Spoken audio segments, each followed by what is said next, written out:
soir, le thème que j'ai préparé, c'est la couronne de ma destinée. Amen. La couronne de ma destinée. Amen, amen. Amen. La couronne, c'est quelque chose de bien. Tout le monde connaît la couronne. Tout le monde sait ce que c'est la couronne.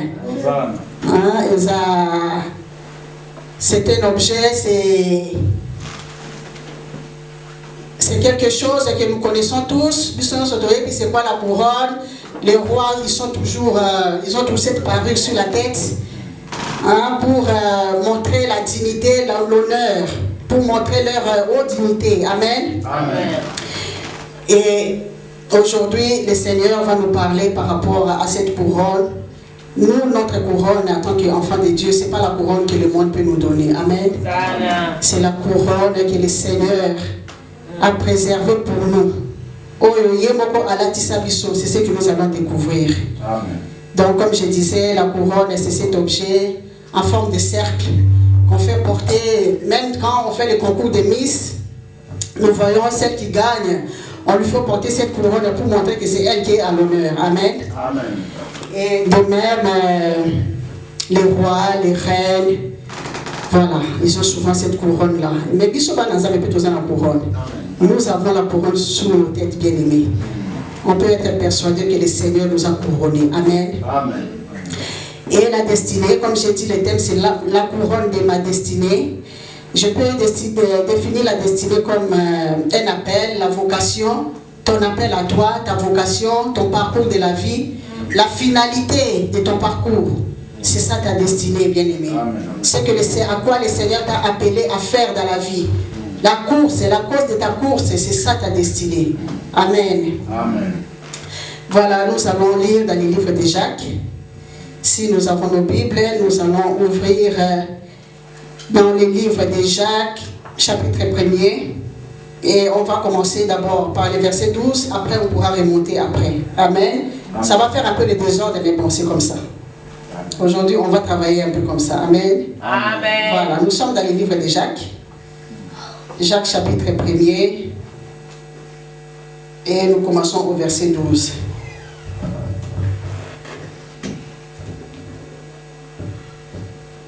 Jacques 1er, à partir du verset 12. Nous lisons au nom de Jésus. Amen. Heureux l'homme qui supporte patiemment la tentation, et il ne tente lui-même personne. Mais chacun est tenté quand il est attiré et amorcé par sa propre convoitise. Puis la convoitise, lorsqu'elle a conçu, enfante le péché. Et le péché étant consommé, produit la mort. Alléluia. Amen, amen. Amen. Voilà, bien-aimés, nous avons suivi la parole. Donc, Jacques, le serviteur de Dieu, nous montre comment c'est que c'est la couronne que le Seigneur a préservée pour nous. Comme je disais tantôt, la couronne que le Seigneur a gardée pour nous, il a préservée pour nous. Ce n'est pas une couronne que le monde peut nous donner, bien-aimé. Ce n'est pas par rapport à nos efforts, ce n'est pas ce que le monde peut valider de nous. Et c'est ça qui va nous faire porter la couronne. Alléluia. Amen. Donc, le Seigneur, le livre de Jacques nous dit, la couronne que le Seigneur, c'est la couronne de vie, bien-aimé. Donc la couronne de ta destinée, ce qu'on peut retenir déjà, c'est une couronne de vie. C'est-à-dire que toi, enfant de Dieu, tout ce que tu vas faire de ta vie, selon, d'après la course que tu vas faire, dans tout ce que tu vas entreprendre, bien-aimé, c'est que toi, tu dois rechercher dans la vie. C'est une couronne de vie. Ce n'est pas l'approbation des hommes, ce n'est pas la validation, ce n'est pas ce que les hommes vont dire de toi. Ce qu'ils vont faire de toi, c'est ça qui va te faire entrer dans la vie éternelle. Parce qu'ici, le Seigneur parle de la vie éternelle, bien-aimé. Alléluia. Amen. La couronne que nous attendons de ce monde, bien-aimé, c'est une couronne. Nous t'en disons, bien-aimé. Entre biso bato, est-ce que ton dimamaka? Ton dimamaka, t'es bien-aimé. Tu peux tout faire. Tu peux courir, tu peux te battre, tu peux faire des choses. Tu dis, voilà, je suis en train de faire quelque chose de bien. Je vais faire ça, je vais poursuivre ça. Mais ce n'est pas ça qui va te donner la couronne de vie, bien-aimé. Ce n'est pas ça qui va donner la couronne de vie. Donc, je vais retourner un peu dans les versets pour essayer d'expliquer ce que Jacques nous dit. Donc il dit, heureux l'homme qui supporte patiemment la tentation, car après avoir été éprouvé, il recevra la couronne de vie que le Seigneur a promise à ceux qui l'aiment. C'est-à-dire que, bien aimé, quand tu es enfant de Dieu, les tentations sont toujours là, les épreuves sont toujours là. Amen. Il y a toujours des moments de douleur, il y a des moments de souffrance. Mais le but de ces moments, de ces épreuves, c'est quoi, bien aimé? Le but. Que le Seigneur, c'est pas bon, la Bible nous dit, ce n'est pas le Seigneur qui te fait tenter, bien aimé. Des fois, c'est nous-mêmes. C'est nous, par la convoitise, comme la parole nous dit, par la convoitise de nos cœurs, voilà, tu poursuis des choses que le Seigneur ne t'a pas demandé de les faire. Le Seigneur ne t'a pas demandé de faire cette course, mais de te battre pour cette chose-là. Mais puisque nous voulons, nous sommes dans le monde, on veut parfois prouver. Des fois, ce n'est même pas dans l'intention de prouver, mais on veut juste faire quelque chose de bien, mais qui n'est pas dans la volonté de Dieu. C'est hors la volonté de Dieu. Et alors Jacques nous dit ici, heureux l'homme qui supporte patiemment la tentation, car après avoir été éprouvé, il recevra la couronne de vie que le Seigneur a promise à tous ceux qui l'aiment. Que personne, lorsqu'il est tenté, ne dise, c'est Dieu qui me tente. Car Dieu ne peut être tenté par le mal, et il ne tente lui-même personne, bien-aimé. Ce n'est pas le Seigneur qui t'enfonce dans le trou, bien-aimé. Ce n'est pas Dieu. Parfois on se dit, bon, le Seigneur veut comme ça, il veut ainsi. Voilà, je vais supporter ça. Je vais persévérer dans cette chose, dans cette démarche, parce que bon, mais ici, la parole nous dit, Dieu ne tente personne, bien-aimé. C'est nous-mêmes. Lorsqu'on prend la décision de faire quelque chose sans demander la volonté de Dieu, bien-aimé, sans consulter le Seigneur, bien-aimé, des fois, on rencontre des murs, des obstacles, des problèmes, des soucis. Nous racontons cela, bien-aimé. Pourquoi? Parce que tu n'as pas pris le temps. Tu n'as pas consulté ton Dieu. Tu n'as pas demandé la volonté de Dieu. Dans tes yeux, cette chose, c'est bien. Cette démarche que je vais commencer à mener maintenant, c'est très bien. Je vais poursuivre ça. Je vais faire ceci. Je vais faire tel projet. Je vais faire telle chose. Voilà, c'est pour mon bien. C'est pour le bien de ma famille. C'est pour le bien de mes enfants. Le bien de mon mari. C'est pour mon entourage. Et tout. Mais le Seigneur n'est pas là-dedans, bien-aimé. Le Seigneur n'est pas là. C'est pour cela que parfois nous rencontrons des problèmes, des difficultés sur le chemin de la vie, parce que avant déjà le projet, avant de commencer quelque chose, il n'y a pas eu cette consultation. Alléluia. Amen.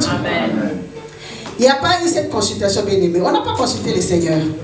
Nous ne sommes pas rentrés dans la prière, nous ne sommes pas rentrés dans l'activité avec Dieu. Commencer à demander d'abord. Père, présentez ton projet, présentez ton souci à Dieu. Je vais faire telle chose, je vais me lancer dans telle chose. Qu'est-ce que toi tu dis, mon Dieu? Qu'est-ce que tu me dis? Parfois, bien aimé, nous croisons des difficultés, après on se dit, bon, ça va y aller. Dieu seul sait. Il veut que ça soit ainsi. Il veut que je rencontre tel problème. Mais le problème, ce n'est pas Dieu, bien-aimé. C'est toi-même. C'est dans la convoitise de nos cœurs, bien-aimés. Parce que tu as vu peut-être tel a réalisé ça. Tel a fait ceci. Oh, il y a ça là qui bouille. Eh, il y a zone ça qui bouille. T'as la couture, écoute, ça qui bouille. Ah, ça, ma projet a bien, et Simbi et tout. Mais ça, c'est lui, ça, c'est dans sa destinée. Ça, c'est son destin à lui. Dans le parcours de sa vie, peut-être c'était écrit comme ça. Ce n'est pas la même chose que toi.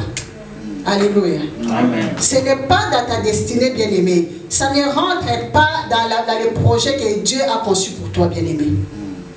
C'est pour cela que le Seigneur dit, si vous êtes tenté, cela ne vient pas de moi. C'est par votre propre convoitise. Alléluia. Amen. Alors, au verset 15, puis la convoitise, lorsqu'elle a connu, enfante les péchés. Les péchés étant consommés produit la mort. Les péchés conduisent la mort, bien-aimé. Pourquoi? Parce que lorsque tu rencontres des difficultés, tu es dans des soucis, tu es dans les problèmes, tu ne trouves pas de solutions dans ce que tu as commencé, bien-aimé. Voilà, il y a déjà une mort spirituelle. Il y a déjà une mort spirituelle qui t'envahit. Voilà, tu es perdu, tu ne sais plus comment t'en sortir, tu ne sais plus comment. Tu commences à faire quoi? À murmurer. Oh, bah, dans murmurer, bien-aimé. Tu vas rouspéter, tu vas essayer d'inculquer tout le monde dans ces problèmes-là.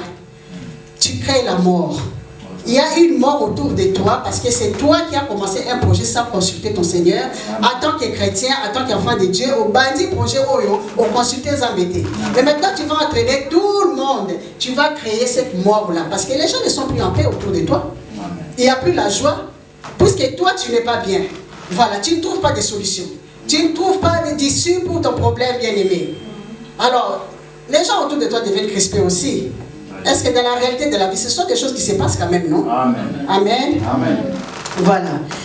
Les péchés produisent la mort, bien-aimé. La convoitise produit les péchés, enfante les péchés. Les péchés étant consommés produit la mort.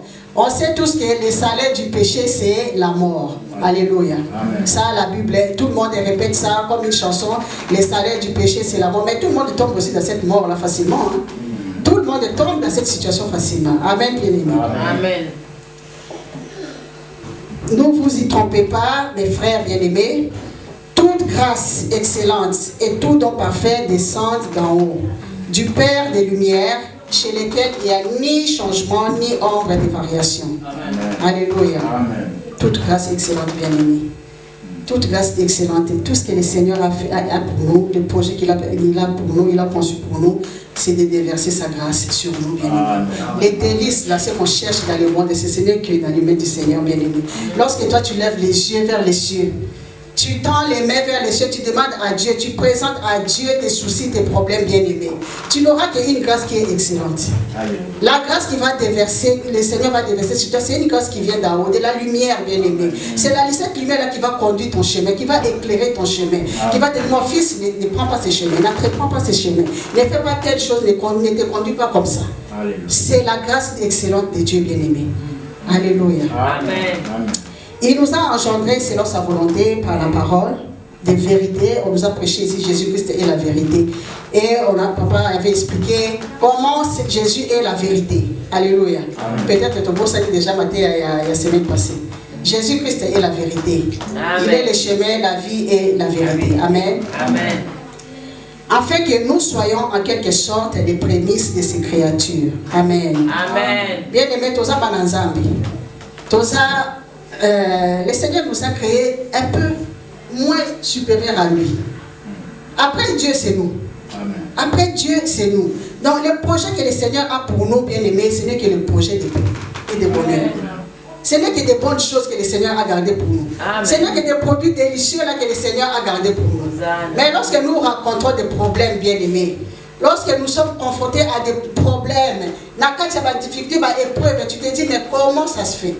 Comment est-ce possible? Je suis une servante de l'Éternel. Je suis un serviteur.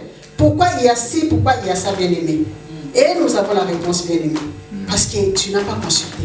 Parce que selon la convoitise, on peut toujours dire tous, oui, moi je ne convoite pas. Moi, non, moi je ne suis pas comme ça, mais bien-aimé. Le Seigneur nous connaît plus que nous-mêmes. Amen. Alléluia. Amen. Peut-être dans le pensée, ce n'est pas peut-être mauvais, tu vois quelque chose, tu dis, ah, pourquoi pas moi, je peux aussi tenter. Je peux aussi essayer de le faire. Ça pourrait peut-être marcher. Mais tu n'as pas consulté le Seigneur. Alléluia. Amen. Donc les délices viennent d'en haut, bien-aimé. Les délices viennent d'en haut. Les projets merveilleux viennent d'en haut, bien-aimé. Peut-être que tu n'as même pas calculé cela, tu n'as même pas projeté cela, mais quand tu rentres seulement en prière, l'Esprit de Dieu va t'inspirer de ce que tu peux faire. L'Esprit de Dieu va t'inspirer de comment tu vas commencer telle chose et aboutir à un bon résultat. Amen. Alléluia. Amen. C'est pour cela qu'il est très important, bien aimé. Je retourne dans les livres des psaumes, comme David consultait son Dieu. Il consultait Dieu en toutes choses, bien aimé. Il cherchait la volonté de Dieu. Il demandait à son Père, si je suis sur le bon chemin, montre-moi, consulte-moi. Si je suis sur le bon chemin, montre-moi. Alléluia. Alors nous allons remonter, bien aimé. Nous allons lire maintenant à partir du premier verset. Toujours dans les livres de Jacques. À partir du premier verset. Est-ce que nous sommes là, bien aimés? On peut acclamer pour la parole de Dieu. Est-ce que ça dit quelque chose? Amen, amen, amen. Nous, ce n'est pas les applaudissements de ce monde, bien-aimé. Ce n'est pas les acclamations, ce n'est pas l'approbation des hommes, bien-aimés. Que tu peux tout faire, tu peux essayer de te casser en 1000 morceaux. Non, consulte d'abord ton Dieu. Peut-être c'est en vrai que tu es en train de t'épuiser. Amen. Amen. Voilà, nous allons lire à partir du premier verset, toujours dans le livre de Jacques, jusqu'au verset 11. Jacques 1er, à partir du premier verset. Amen. Jacques, serviteur de Dieu et du Seigneur Jésus-Christ, aux 12 tribus qui sont dans la dispersion, salut. Mes frères, regardez comme un sujet de joie complète les diverses épreuves auxquelles vous pouvez être exposés, sachant que l'épreuve de votre foi produit la patience. Mais il faut que la patience accomplisse parfaitement son œuvre, afin que vous soyez parfaits et accomplis, sans faillir en rien. Si quelqu'un d'entre vous manque de sagesse, qu'il la demande à Dieu, qu'il donne à tous simplement et sans reproche, et elle lui sera donnée. Mais qu'il la demande avec foi, sans douter, car celui qui doute est semblable au flot de la mer, agité par le vent et poussé de côté et d'autre. Qu'un tel homme ne s'imagine pas qu'il recevra quelque chose du Seigneur. C'est un homme irrésolu, inconstant dans toutes ses voies. Que le frère de condition humble se glorifie de son élévation. Que le riche, au contraire, se glorifie de son humiliation, car il passera comme la fleur de l'herbe. Le soleil s'est levé avec sa chaleur ardente. Il a desséché l'herbe, sa fleur est tombée, et la beauté de son aspect a disparu. Ainsi, le riche se flétrira dans ses entreprises. Amen, amen, amen. Amen. Acclamez pour la parole de Dieu. Alléluia. Amen. Voilà, bien-aimé, notre frère Jacques, il nous dit, mes frères, regardez comme un sujet de joie complète les diverses épreuves auxquelles vous pouvez être exposés. Alléluia. Amen. C'est difficile, hein, bien-aimé. Lorsque tu es confronté à des épreuves, les problèmes qui t'envoient, qui t'entourent, tu ne sais plus comment faire, bien-aimé. Mais ici, Jacques nous demande, hein, il est inspiré du Saint-Esprit pour nous recommander cela, que nous devons regarder tout cela comme un sujet de joie. C'est compliqué, bien-aimé. C'est compliqué, bien-aimé. Si tu n'as pas le Seigneur, c'est très compliqué de voir les épreuves, de traverser les épreuves comme un sujet, comme dans la joie. Donc tu dis, voilà, je suis dans les problèmes, je suis dans les soucis, je suis dans les épreuves, et voilà, mais je suis quand même joyeuse. On est abattu. Amen. Alléluia. Amen. Parce que les épreuves, ça nous brise. Les épreuves, ça nous abat, bien aimé. Les épreuves, en tout cas, ça te casse à 1000 morceaux. Amen, amen. Amen. Sachant que l'épreuve de votre foi produit la patience. Bien aimé, ici, Jacques est en train de parler de la foi, les épreuves de la foi. Donc la couronne que le Seigneur te fait porter, la couronne de vie, c'est par rapport à ta foi, bien aimé. Amen. C'est pas par rapport au projet de matériel que tu veux faire ici dans le monde, bien aimé. C'est pas parce que tu veux, voilà, je vais étudier, avoir tel diplôme, avoir ce diplôme-là, voilà, comme ça. Ok, on va me respecter, on va me voir vraiment cette dame qui a étudié, qui a beaucoup d'honneur. Non, bien aimé.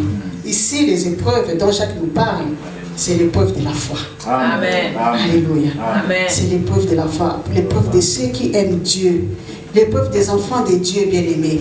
Toi qui es enfant de Dieu, lorsque tu traverses des épreuves, lorsque tu rencontres des problèmes, le Seigneur nous a déjà dit plus bas, que cela ne vient pas de moi, ça vient de votre propre convoitise. Mais il y a juste la grâce de Dieu qui se retire un peu de toi. Pour que tu puisses traverser ces moments d'épreuve. Mais pourquoi? Pourquoi, bien-aimé? Parce qu'il y a une couronne de vie qui t'attend à la fin. Amen. Il y a une couronne de vie qui t'attend à la fin. Ce n'est pas une couronne de gloire qu'on nous donne aujourd'hui, les prix qu'on peut donner aux artistes aujourd'hui, aux chantres, hein, voilà, par rapport à leur voix, par rapport à leur standing. Ce n'est pas ça, bien-aimé. Ce n'est pas ça, bien-aimé. Ça, c'est le prix que le monde peut donner et ils vont vite oublier. Regardons un peu lorsqu'on sélectionne les Miss mondiales, Miss Europe, Miss je ne sais pas quoi. Et quelques années après, c'est fini, on oublie cette Miss-là parce qu'on va encore sélectionner, trouver une autre Miss. Amen. Alléluia. Amen. Mais ici, bien-aimé, c'est une couronne de la vie. Amen. La finalité de ta couronne, de ta course, là, c'est pour avoir une couronne de la vie. Amen. La vie éternelle. Amen. Et cette vie, le Seigneur dit, tu vas répandre ça autour de toi. Amen. Parce que quand tu es doté de la vie, tu es rempli de la vie, bien-aimé. Mais autour de toi, il n'y aura que la vie. C'est pour cela qu'il est très important, bien-aimé, lorsque tu apprends quelque chose, qu'il y a beaucoup d'épreuves, il y a beaucoup d'épreuves, il y a beaucoup de problèmes. Essaie de consulter le Seigneur. Arrête-toi un peu. Demande parce que les épreuves, c'est pour toi. Mais comme je disais tout à l'heure, c'est aussi pour le monde autour de toi. Amen. Les gens autour de toi ne sont pas bien non plus. Ça crée cette mort spirituelle autour de toi que les gens ne sont plus en vie. Ou ça va créer des disputes, ou ça va créer des insultes, ou ça va créer des querelles, des séparations. Mais au départ, c'était un bon projet. Au départ, c'était quelque chose de bien. Mais ça crée la mort, bien-aimé. Alors, c'est très important de s'arrêter. De s'arrêter un moment et de commencer à construire. Parce que le Seigneur nous dit ici, c'est l'épreuve de la foi. Et l'épreuve de la foi, ça produit la patience, bien-aimé. C'est ça que Jacques nous dit. Amen. Amen. Mais il faut que la patience accomplisse parfaitement son œuvre. Donc, pendant les épreuves, ce qu'on nous recommande, c'est d'avoir la patience. Avoir la patience. Il faut que la patience accomplisse son œuvre. Mais c'est quoi l'œuvre de la patience, en fait? C'est quoi l'œuvre de la patience, bien-aimé? Alléluia. Amen. Il faut que la patience accomplisse parfaitement son œuvre afin que vous soyez parfaits et accomplis sans faillir en rien. Alléluia. Amen. C'est quoi l'œuvre de la patience alors? Parce que moi aussi j'essaie de réfléchir. L'œuvre de la patience. Mais quand j'ai lu les textes, j'ai relu les textes, et plus bas au verset 12, comme le Seigneur dit, heureux l'homme qui supporte patiemment la tentation, car après avoir été éprouvé, il recevra la couronne de vie. Amen. Que le Seigneur a promise à ceux qui l'aiment. Amen. Amen. Donc pour moi, bien aimé, l'épreuve de la patience, c'est, moi je dirais, l'amour envers le Seigneur en fait. C'est pouvoir aimer. L'œuvre de la patience, c'est aimer le Seigneur. Parce que pendant que tu traverses des moments difficiles, des moments accablants, bien aimé, tu es obligé d'être patient de toutes les façons. Mais comment tu traverses ces moments de la patience? La patience, là, c'est entouré de quoi? Des murmures, hein? Des insultes, des disputes, ou voilà, tu es en colère. Non, ici, Jacques dit, il faut que tu essaies de regarder cela comme un sujet de joie. Pendant ces moments de patience, là, bien aimé, tu dois être dans la joie. Mais c'est compliqué. C'est compliqué pour un être humain, c'est compliqué, bien aimé. Pendant les moments d'épreuve, le frère Jacques nous dit, vous devez regarder les épreuves comme un sujet de joie. Comment tu vas regarder les épreuves comme un sujet de joie? Tu vas t'élever, tu vas prier, tu dis, tout ça, parce que tu veux être bien dans ta peau. Tu veux être bien dans ton être. Alléluia. Amen. Tu veux absolument trouver des solutions pour ton problème. Mais la parole nous dit, il faudrait que la patience accomplisse parfaitement son œuvre, afin que vous soyez parfaits et accomplis sans faillir en rien. Bien aimé, l'épreuve de notre foi, comme le Seigneur nous le dit, l'épreuve de notre foi, ça nous plonge dans un moment où, bien aimé, tu n'as pas, si tu es enfant de Dieu, tu n'as pas d'autre issue que de se retrouver dans la présence de Dieu. Amen. Il n'y a pas un autre chemin que de chercher la présence de Dieu, bien aimé. Le moment de cette patience-là, pour que tu retrouves la joie, pour que tu sois vraiment rayonnant aux yeux du monde. Mais il faut la présence de Dieu, bien aimé. C'est-à-dire que le Seigneur permet cette épreuve-là. Il dit que lui ne tente personne, mais c'est nous-mêmes. Mais lorsque tu es dedans, voilà. Le Seigneur dit, je vais quand même t'accompagner. Si tu me cherches, je vais t'accompagner. Tu me cherches, tu puises, tu rentres en profondeur, tu cherches l'intimité avec l'Esprit de Dieu bien-aimé. Le Seigneur va t'accompagner. Ton Dieu, il va t'accompagner. Il est notre Père, il nous instruit, mais il est aussi l'ami fidèle. Amen. Le Saint-Esprit est l'ami fidèle, bien aimé. Pendant les moments difficiles, les moments de chagrin, les moments de problèmes, d'angoisse, bien aimé, il est là. Alléluia. Amen.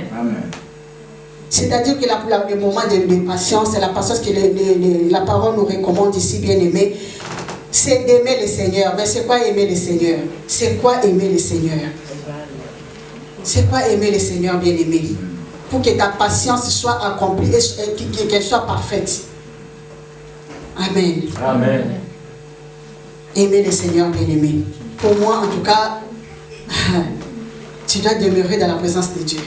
Tu vas faire ce que le Seigneur te demande de faire. Allez. Tu vas essayer d'ouvrir les oreilles spirituelles, pas par ta propre force. C'est-à-dire que quand tu cherches le Saint-Esprit, tu restes en intimité avec le Saint-Esprit, en connexion avec le Saint-Esprit bien-aimé. Tu vas écouter ce que le Seigneur va te dire. Et mettre en pratique. Chercher dans la parole de Dieu, qu'est-ce que le Seigneur veut me dire? Qu'est-ce qu'il veut m'enseigner par rapport à cette épreuve? Est-ce que ce n'est pas un brisement? Il ne veut pas me briser de quelque chose? Mais c'est quelque chose de compliqué pour nous, bien-aimés, parfois, d'accepter d'être brisés. Pendant les épreuves, bien-aimés, en tout cas, je ne pense pas qu'on pense directement au brisement. Je ne crois pas. Alléluia. Amen. Mais le Seigneur veut utiliser ces moments, les moments de patience, pour t'enseigner, bien-aimé, pour te briser. Tu penses peut-être que oui, j'ai bien agi, j'ai fait quelque chose de bien, mais je n'ai rien fait de mal. Mais demande au Saint-Esprit, demande à ton Dieu, enseigne-moi, parle-moi, dis-moi qu'est-ce que tu veux me parler, qu'est-ce que tu veux m'enseigner par rapport à cette épreuve. Lorsque tu passes des moments difficiles, lorsque tu traverses des moments compliqués, bien-aimés, et que voilà, tu as compris ces moments, en tout cas, je dois avoir de la patience. Le fruit de l'esprit que je vais développer ici, c'est la patience. Nous sommes d'accord que la patience, ça fait partie des fruits de l'esprit. Ici, pendant l'épreuve, c'est la patience qui joue son rôle. C'est ces fruits-là qui va jouer son rôle, bien-aimé. Parce que c'est le moment où, comme on a dit, le Seigneur veut t'apprendre quelque chose. Il veut te transformer, il veut t'enseigner. Mais si tu n'as pas de patience, si tu n'as pas de la sagesse et que tu n'as encore rien compris, que les épreuves que je suis en train de traverser, ce sont des épreuves de feu. Ce sont des moments de correction. Ce sont des épreuves où le Seigneur veut me corriger, il veut me rendre quelqu'un d'autre. Alors, la parole nous dit que la personne lui demande la sagesse. Le Seigneur va t'accorder la sagesse. Ne passe pas ton temps à murmurer pendant que tu traverses des moments difficiles. Que les moments de peine ne soient pas des moments de murmure où peut-être tu vas blasphémer le Saint-Esprit. Ouf, moi qui fais ceci, moi qui fais cela, pourquoi je traverse ces épreuves? Pourquoi je traverse des moments difficiles? Mais la parole nous dit il faut demander la sagesse. Alléluia. Demande la sagesse. Avec la sagesse, bien-aimé, tu pourras te remettre. Tu pourras consulter ton Dieu. Tu pourras te remettre en question, c'est ce que je voulais dire. Te remettre en question. Mais est-ce qu'il n'y a pas un enseignement derrière cette épreuve? Est-ce qu'il n'y a pas un brisement derrière? Alléluia. Amen. Est-ce que les jeunes derrière, vous me suivez? Amen. Et vous me suivez? Amen. Amen. Amen. Ok. La parole, c'est pour vous aussi. Hein? Parce que tout le monde traverse des moments d'épreuve, n'est-ce pas? Amen. Amen. Voilà. Alors, si quelqu'un n'a pas de sagesse, la parole nous dit que la personne demande la sagesse. Que la personne demande la sagesse parce que le Seigneur a conçu toutes choses par la sagesse. La sagesse, comme le livre des Proverbes nous dit, au commencement, le Seigneur a toujours utilisé la sagesse pour créer ce monde. Pour nous créer, bien aimé, Dieu a créé, il a utilisé la sagesse. La sagesse a toujours accompagné le Seigneur, comme dit dans le livre des Proverbes. Il a toujours été accompagné de la sagesse. Amen. Mais nous aussi, bien aimés, ceux qui nous ont toujours accompagné de la sagesse pour faire toutes choses. Mais nous aussi, nous avons besoin de cette sagesse-là. Pour obtenir notre couronne de victoire. Alléluia. Amen. Il est important, bien aimé, pour nous de demander la sagesse. Si tu n'as pas de sagesse, tu vois que cette situation vraiment, ouf, c'est compliqué pour moi. Je ne m'en sors pas. Ça va de pire en pire. Je vais m'arrêter. Je vais d'abord me stopper et consulter Dieu, demander la sagesse. Parle-moi, enseigne-moi. C'est quoi la leçon derrière? Qu'est-ce que tu veux briser en moi? Qu'est-ce que tu veux m'apprendre? L'humilité? Tu veux briser quoi? L'orgueil? Tu veux briser l'égoïsme? Alléluia. Peut-être à travers une situation, le Seigneur veut juste faire de toi une intercesseuse ou un intercesseur. Le Seigneur veut juste que tu te plonges parce que tu étais peut-être trop occupé de cette situation. Ça te prenait beaucoup de temps. Ça te prenait beaucoup de temps. Mais le Seigneur veut juste que voilà, tu puisses demander la sagesse et qu'il te parle pour que tu prennes conscience vraiment que non. Ici, le Seigneur veut que je reste en intimité. Il veut que je puisse concentrer tout entre ses mains. C'est lui qui va conduire quelque chose. C'est lui qui va donner les bons résultats. Alléluia. Amen.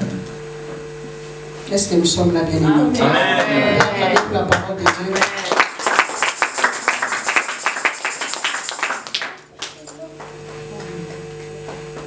Qu'un tel homme ne s'imagine pas qu'il recevra quelque chose du Seigneur. C'est lui qui est, je suis au verset 6, mais qui la demande avec foi, sans douter, car celui qui doute est semblable au flot de la mer, agité par le vent et poussé de côté et d'autres. Amen, amen, bien aimé. Voilà, c'est lui qui marche sans la sagesse. C'est lui qui marche selon ses propres vertus, selon ses propres imaginations, telles que toi tu veux, bien-aimé. Tu seras emporté par les vents. Hein? Que ce soit le bon ou le mauvais, tu seras emporté, bien-aimé. Et c'est comme ça que tu vas t'écouler. Alléluia. Amen. Dans tes épreuves, là, bien-aimé, si tu ne cherches pas la sagesse, on te propose ceci, voilà, tu donnes l'oreille, on te propose cela, tu dis, je vais suivre, je vais d'abord tenter, et à la fin, tu seras perdu. Amen. À la fin, tu seras perdu, bien-aimé. Ça veut dire que la couronne de gloire pour toi, la couronne de vie pour toi, ça sera une couronne de mort. Alléluia. Amen. Alors que le Seigneur, il dit, la couronne de ta destinée, c'est une couronne de vie. C'est une couronne de vie. Amen. Amen. Est-ce que maman a vu qu'elle est là? Amen. Amen. Un homme qui marche sans la sagesse, un tel homme ne s'imagine pas qu'il recevra quelque chose du Seigneur. Parce que tu ne fais pas preuve d'humilité, bien-aimé. Parce que tu penses qu'avec tes propres forces, avec ton intelligence, à toi, tu peux y arriver. Mais le Seigneur dit non. Tu seras emporté par les vents. Alléluia. C'est un homme irrésolu, inconstant dans toutes ses voies, que les frères des conditions humbles se glorifient de son élévation. Donc, ceux qui sont humbles, ils peuvent se glorifier. Parce que dans ton humilité, le Seigneur va t'apprendre des choses. Amen. Dans ton humilité, tu vas prendre l'obéissance.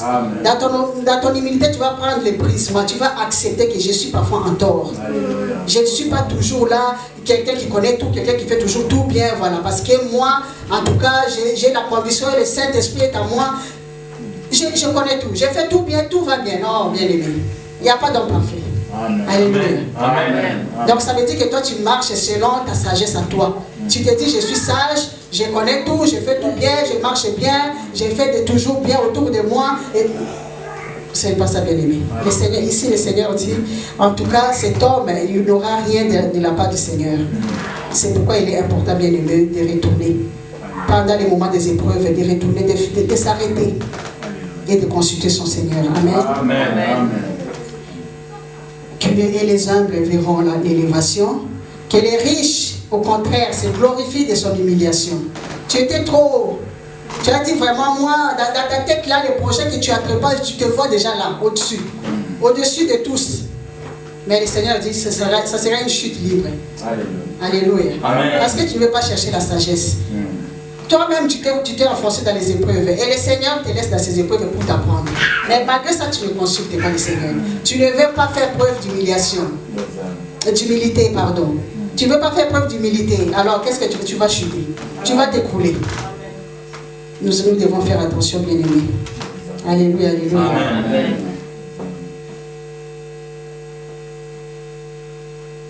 Donc, que les riches, au contraire, se glorifient de son humiliation, car il passera comme la fleur de l'herbe. Le soleil s'est levé avec sa chaleur ardente. Il a desséché l'herbe, sa fleur est tombée et la beauté de son aspect a disparu. Ainsi, les riches se flétrira dans ses entreprises. Amen. Amen. Parce que, bien-aimé, tu traverses des moments de tempête, tu traverses des moments de difficultés, tu traverses des moments de soucis, de problèmes, des épreuves, bien-aimé. Mais lorsque tu ne te plies pas, tu ne veux pas te prosterner, tu ne veux pas consulter, chercher la face du Seigneur, bien-aimé, tu t'enfonces et tu continues, bien-aimé, tout sera ravagé. Tout sera ravagé. Et tu verras à la fin, c'était quoi le but de ma course?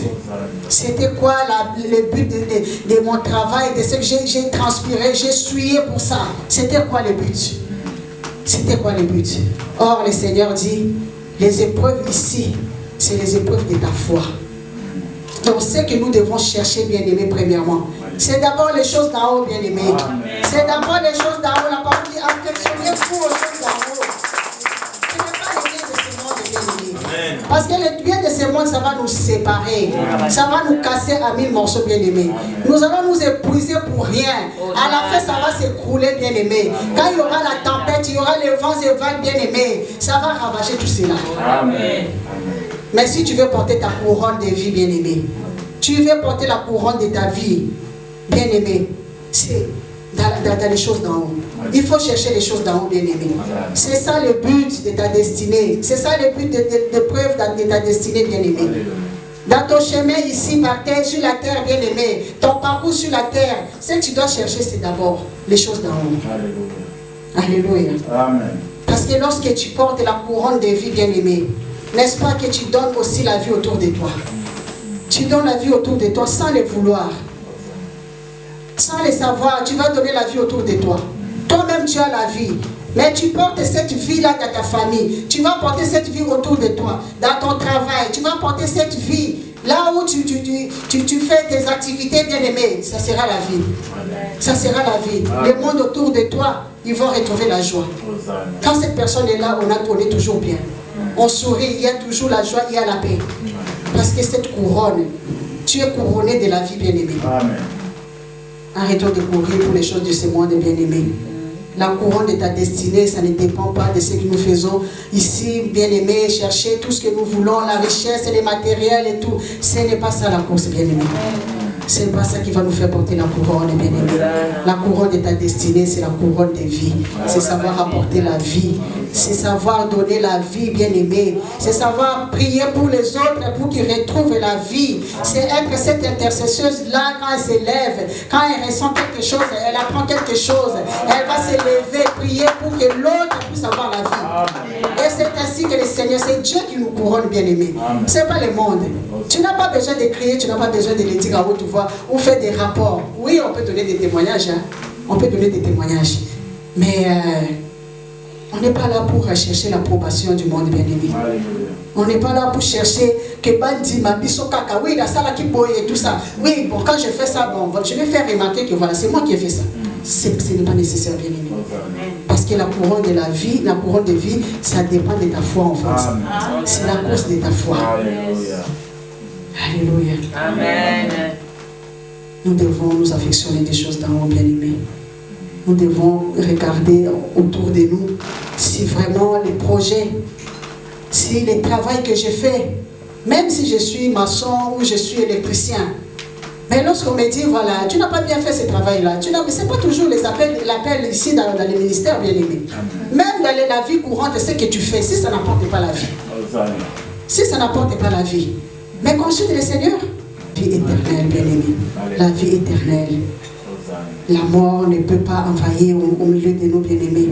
Car la parole nous dit, là où les péchés abondent par la mort, mais il faut implorer la grâce. Que la grâce surabonde par la justice, bien-aimé. Que la grâce, c'est ce que mon bien-aimé, les choses ne vont pas bien, malgré que toi tu penses que tu fais du bien. Mais il y a la mort, ça ne va pas, il n'y a pas la paix, il n'y a pas la joie. Bien-aimé, commence à implorer, commence à chercher la face de Dieu, la face de Dieu. Cherche la face de Dieu. Seigneur, enseigne-moi, pourquoi il y a cette mort autour de moi, la mort spirituelle, bien-aimé. Nous parlons de la foi ici, nous parlons aussi de la mort spirituelle. Parce que les gens peuvent être autour de toi, mais quand ils n'ont pas la paix, mais il y a une mort spirituelle. Si tu ne sais pas propager la paix, tu ne sais pas propager la joie autour de toi, c'est une mort spirituelle, bien-aimé. Amen. Alléluia. Amen. Donc nous devons, bien-aimés, consulter le Seigneur, chercher plutôt à porter cette couronne de la vie, bien-aimée, qui nous demande vraiment de rester connectés avec le Saint-Esprit, qui nous demande vraiment au moment des épreuves, bien-aimés, ne regarde pas de gauche à droite. Ne te pose pas beaucoup de questions. Arrête-toi d'abord. Arrête-toi. Arrête-toi et consulte ton Dieu. Demande à Dieu, qu'est-ce que tu veux m'apprendre? Qu'est-ce que tu veux m'apprendre? C'est un brisement, peut-être que moi je pense que je suis bien. Mais tu veux me briser de quoi? Tu veux me parler de quoi? Alléluia. Amen. Bien-aimé, que le Seigneur glorifie son nom au milieu de son peuple.